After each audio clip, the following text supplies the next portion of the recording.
Okay. Jeez. Let's start. Okay, so I'll start then. So we are Pact VC. We're UK's first all-female team for venture capital. Currently, we're also fundraising for a 50 million fund investing in seed stage businesses. Collectively, the three of us, Reem didn't join today. We have invested in over 50 companies, deployed 55 million pounds. Out of which three deals have now valued over $100 million, and one is approaching a unicorn status as a fintech company in Africa. We also collectively we've lived in 12 countries and speak 6 languages. This is sort of our bit of USP providing to our founders. However, while we are all in venture capital now, we really have got to this point from quite different routes, which I think is an interesting takeaway for today's presentation. Hopefully, we'll share more details later of our individual experience. So outside of VC, our experience ranged from entrepreneurship, operators for big and small tech companies, and finance. You guys are here today because you're interested in a career in VC, I believe. So we'll help you demystifying what it is. For some of you, you've already worked in the industry, so it might sound a bit basic, so just bear with us. And then we'll explain what venture capital is, the way to get involved, and some of our own stories and how we got into the industry. So just quickly, what is venture capital? So it is it's early financing for startups that are taking the idea and then grow it into a large scale business in the long term. In exchange, the venture capital firms will take equity stake in the business. So if the company become big one day, the stake we take will worth a lot of money. If the company fails, then we basically just lose our entire investment. This is different from debt, as you might understand.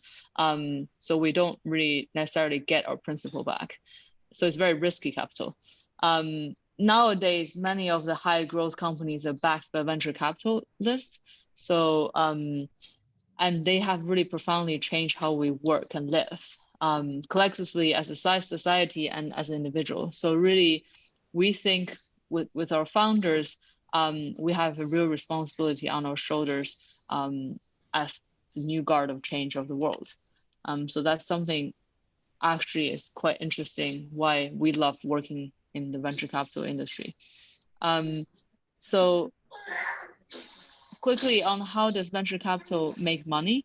If you look at this page on the left, this is a graph demonstrating the sort of stats of the venture capital industry. Takeaway here is really many companies say in this graph, over 1,000 companies were invested in the US for a particular time, and out of which only 1% managed to exit after 6th round of investment.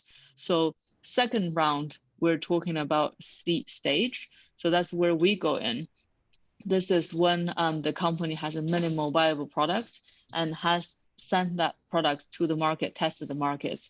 At this stage, if you're an investor, you normally care more about the founding team and whether the industry has reached the inflection point. There are not a lot of data to analyze at this point. And then if you go down to the funnel at the 6th round, these businesses are raising hundreds of millions, and the investors are really looking at their financials. So there's more like a finance private equity type of job.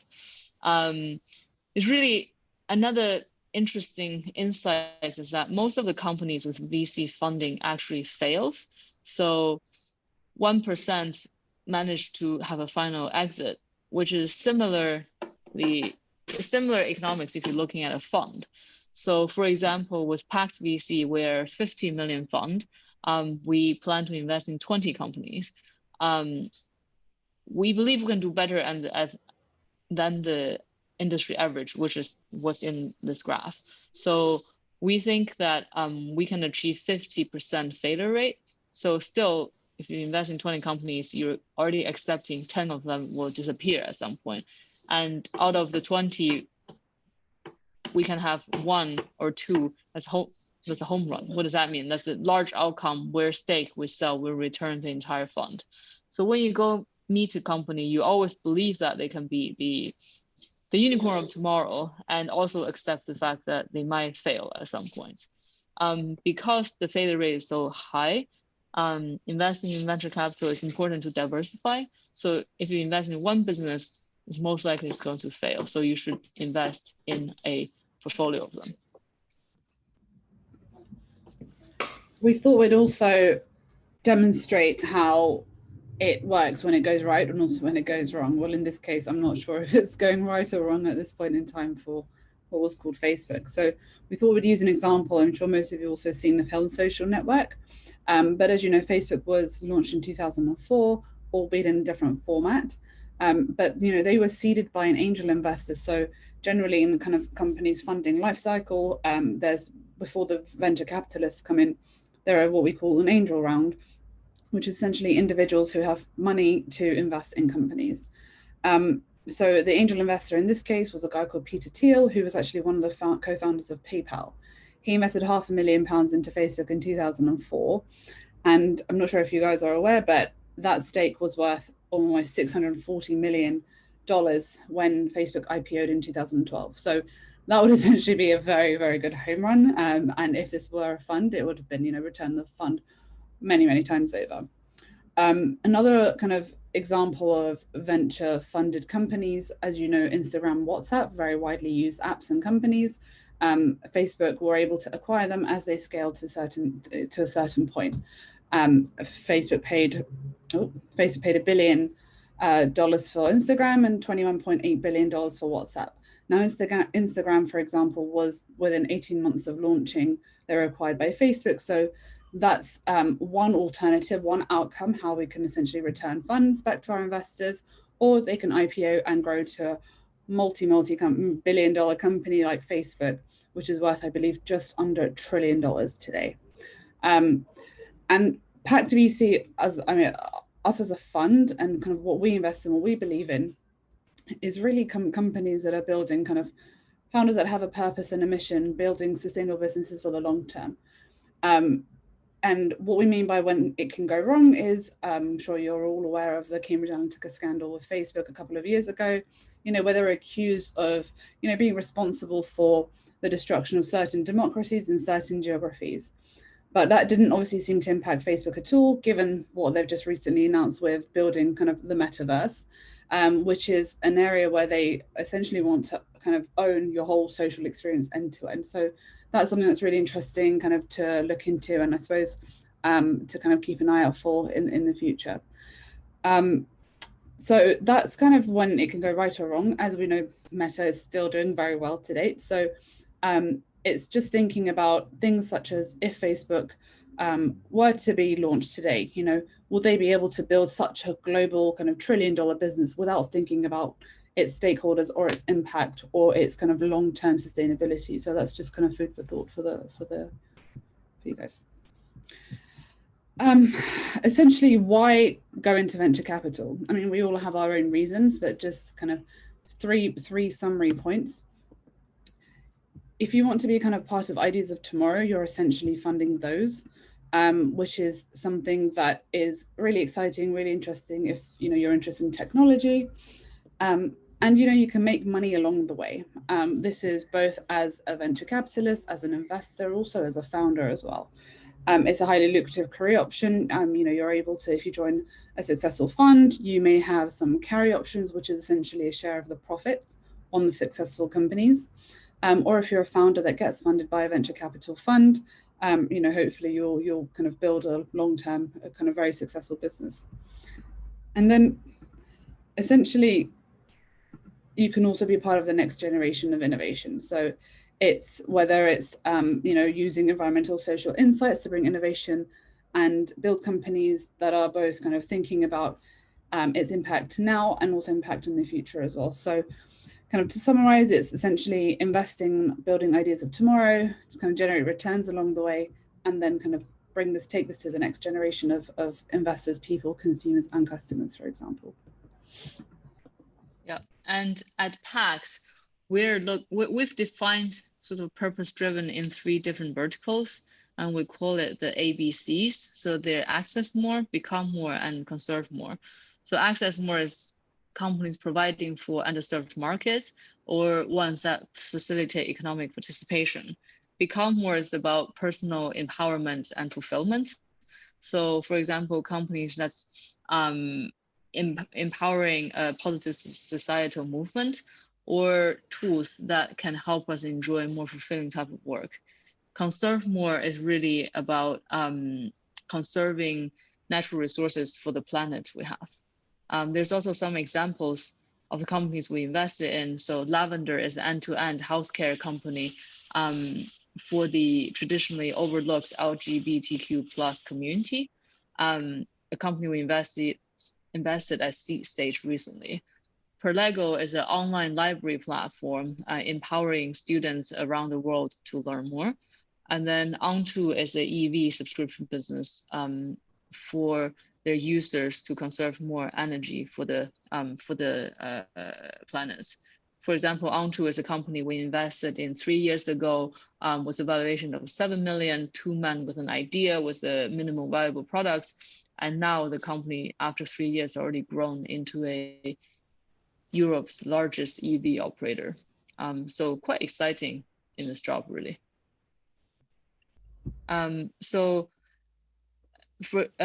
So some of you have already done internship in venture capital, so you will know this already. Some of you have not. So if I just want to give you some color on what a venture capitalist do in a day. So we often spend our time on 3 broad type of activities, which is deal sourcing, investment, and working with portfolio companies. So in terms of deal sourcing, this is building the top of the funnel. Because only if you see good quality companies, you get to invest in the best ones. Otherwise, garbage in, garbage out. So what does that entail? So, a lot of networking, attending events, panels, speaking on those, and basically building relationships with founders and teams and co-investors. VC is a pretty relationship-driven business. So ideally, you should be comfortable socializing and building your profile. Even better if you sort of can start writing some opinion pieces on Medium or start your own your podcast, sorry. We can discuss that a bit more under how we get into VC later. And sometimes we get deals referred by other founders and co-investors, or sometimes founders will cold reach out to us as well. Investment is really taking, starting from take face-to-face or Zoom meetings with founders, understanding what they do, and then we do some desktop research on the industry, on the founders themselves, and then taking reference calls and on the businesses and the founders, and then also do some high-level financial analysis. Because we invest at early stage, so we see very limited financial metrics, so not so much to analyze at that stage. Becomes different if you want to work in later stage investment. Last, which is also the most important thing, is once you invest in these companies, you better work with them so that they can become the fund returner of tomorrow. So once we invest in the business, we work with them closely on many aspects of the business. At Pact, because we've been operators and entrepreneurs, we often work closely with founders to help them on daily operational issues such as hiring or products or financing, finance or fundraising. We also have a global network where we help our founders to expand into new geographies as well. And so the next page is really a quick double click into what an investment process look like. So the middle bit, investment.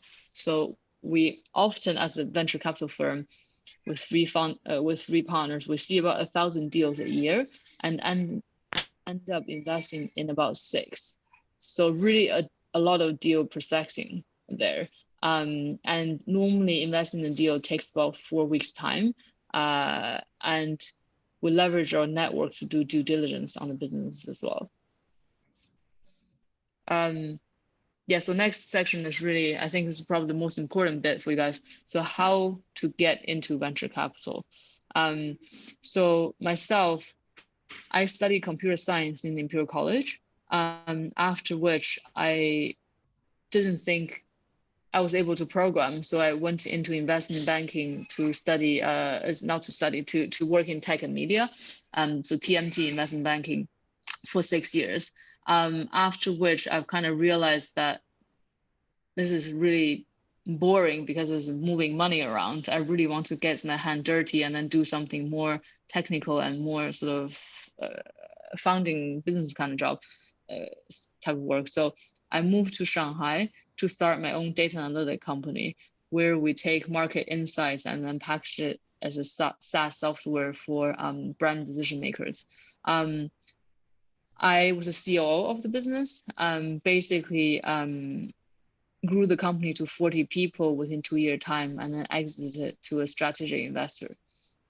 After that, I really wanted to come back to Europe, having tried working and in China because I'm originally Chinese, came here when I was 16. So used MBA as a sort of bridge to come back to Europe. So I went to INSEAD. The LBS guys must know INSEAD. And during INSEAD, but before INSEAD, I already started asking myself what I want to do after the MBA. So I thought, okay, having done entrepreneurship as well as finance, VC could be a great next step to also sit on the other side of the table. Also, personally, I'm pretty curious as a person, so I love seeing a lot of different ideas rather than just drilling into one. So I started asking around, looking for potential internships on venture capital. So you guys are really doing the right thing if you've already done internship. So I did a quick internship before INSEAD for a few months in an angel investment network. Started to sort of meet people in the industry. After that, I found a job in a venture capital, a pretty new venture capital firm called ADV. The ADV is an early stage investment firm. So I joined them about 4.5 years ago. Around then, that's where I met Monique and our other partner who didn't come today, basically joined with me at ADV at the same time. So that's how I got into VC, basically. My experience was kind of similar to a certain extent. So I grew up wanting to be a lawyer my whole life. Got into law school, and midway through, I did a lot of kind of extracurricular activities and took part in kind of an entrepreneurship society focusing around social enterprises, and just realized I had a passion more for kind of business and entrepreneurship than law itself. So I decided to not pursue law as a career. I then joined a corporate finance company as an intern while actually waiting to start my law, kind of my LPC. And I ended up not going back into law because I enjoyed my time at the corporate finance firm so much. Within that company, we had a spin-off business, which was essentially advising investors entering the UK on their investments. And that's where I started building my network of founders and really understanding how deals are structured, kind of managing relationships with both investors and founders, connecting them. Really enjoyed that aspect of kind of connecting people and understanding the businesses and essentially presenting them to the investors. From that company, I then joined a newly set up venture capital fund called Fuel Ventures, and the founder had just sold his company and was looking to launch a fund. So I joined him to do that. I was responsible for launching and managing their first 4 funds. And this involved things like registering the fund, doing the fundraising, kind of going on the road, pitching to investors, and then securing, once the funds were secured, we'd then deploy that money into companies. So there was also a lot of work with portfolio companies. I really enjoyed that experience because we were actually based in the same office as all of our portfolio companies. So it's quite nice if you like being a hands-on investor. And to be honest, at the early stage, there's probably quite a lot of hand-holding or support the portfolio companies do need. So I suppose kind of that was probably the nice aspect of working kind of in the same premises as them. I then left that fund to set up Pact, but also in the meantime, I worked with some of our portfolio companies in operations, business development, and also fundraising roles. And I suppose the moral of this story is there isn't a single route into venture capital. This is my personal opinion, kind of don't quote me on this, but I personally think what you study at university doesn't necessarily matter, especially if you want to get into this career in particular. My kind of main takeaway was at university, I was involved in anything that I can think of, anything that came across that involved, raising my commercial awareness, whether it was networking, whether it was gaining hands-on experience. And that's why I realized, law wasn't the career for me. And, that was completely okay. I spent my whole life wanting to be a lawyer. I realized at 21, 22, I did not want to be a lawyer. So that was completely fine. And similar to Tong, I'm interested in working kind of in multiple aspects of a business. So I felt like this is definitely a career that suited my skills, and also whether it's things, my skills and my background. And, having a legal background and legal knowledge isn't necessarily a bad thing, especially when you're kind of structuring deals or, closing the transaction. So, we have very different experience. And maybe we can just touch on Reem's background, Tong. So Reem studied a form of international relations at Brown University. She grew up in Lebanon and in DC and in London. So she's kind of seen two different extreme life experiences. And then launched her own consumer business, a luxury goods business, and then was at Mubadala, which is one of Abu Dhabi's one of the largest sovereign wealth funds in the world, and was a technology investor in that fund. That was a lot more kind of larger asset-based investments. And then she completed her MBA at Columbia and then went into venture capital. So again, completely different route. There isn't kind of we all didn't study business or we all didn't study economics. So essentially it's completely down to your experience, your interests. And I suppose you have to have a passion for technology. You have to like meeting people. You also have to kind of be interested in socializing as well. We just kind of listed, this is an exhaustive list, but we've listed some ways, kind of tips and advice that we would recommend if you're interested in a career, especially if you haven't had the chance or if you've just kind of entered higher education. So essentially, just raise your commercial awareness, read news, books, podcasts. There are so many podcasts out there. Make it a habit to read TechCrunch, or whether it's read particular topics on Medium or Twitter and so on. I personally read Medium articles, spend a few hours a week going through kind of relevant Medium articles, listen to podcasts when I'm doing anything, whether it's housework, doing a presentation or kind of being with my son. Just having something kind of in the background all the time. I think that's really useful for me personally. There are also newsletters like Strictly VC you can sign up to, and you essentially get an email in your inbox every morning of all the deals that have happened in the last 24 hours. Another thing that I would probably tell any university student is to network. Set up a LinkedIn profile as soon as you can. Add people that you're interested in following. You'd be surprised also how many people will reply to you if you message them on LinkedIn to ask for advice, tips, a coffee. I'd love to learn more about what you're doing, your business. Would you be interested in having coffee? And also there's a company called, platform called AngelList. And this isn't investment advice, but if you have the means to do that, build an AngelList profile. You can also look at mini funds, micro funds on the AngelList platform, also start investing yourself with your own money. I don't know if there's a minimum on AngelList, Tom, but I don't know. Or there's also Crowdcube. We've done like £1,000 per deal on some of the deals. I think maybe like the idea is that even if you have £2,000 in saving, if like for example there's no minimum requirement, you can start thinking about investing in 10 deals with like £100 each or something. It's a small amount of money, but it helps you really think about the type of business you invest in, and then that like practice will help you when you get in front of the investors, like someone who's interviewing you, you'll be able to articulate why do you invest in certain deals. It just helps you exercise your brain. But only if you can afford to lose the money you invest. So don't invest all your life savings on AngelList. There's obviously a lot of reward, but also very risky area as well. So just kind of do your research, and I suppose you can invest alongside well-known names and brands and funds as well. And that's a good thing of a good part of AngelList.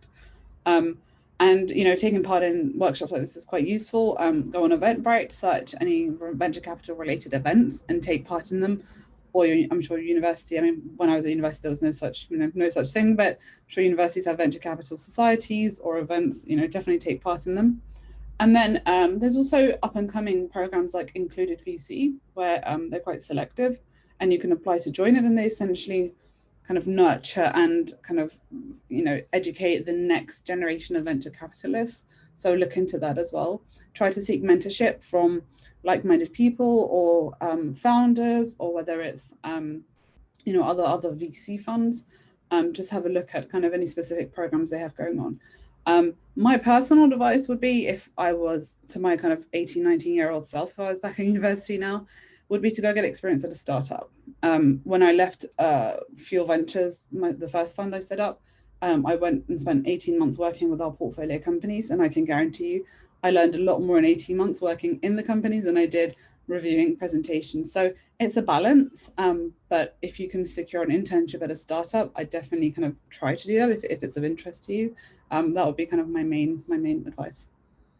And I think for MBA students, because I've done this not too long, I mean 5 years ago, I basically just really networked out of like the entire INSEAD alumni network on LinkedIn. So I would look for anyone who's gone to INSEAD, who's working in one of the VCs, just cold message them and then say, hey, can we have a coffee and meet for some advice?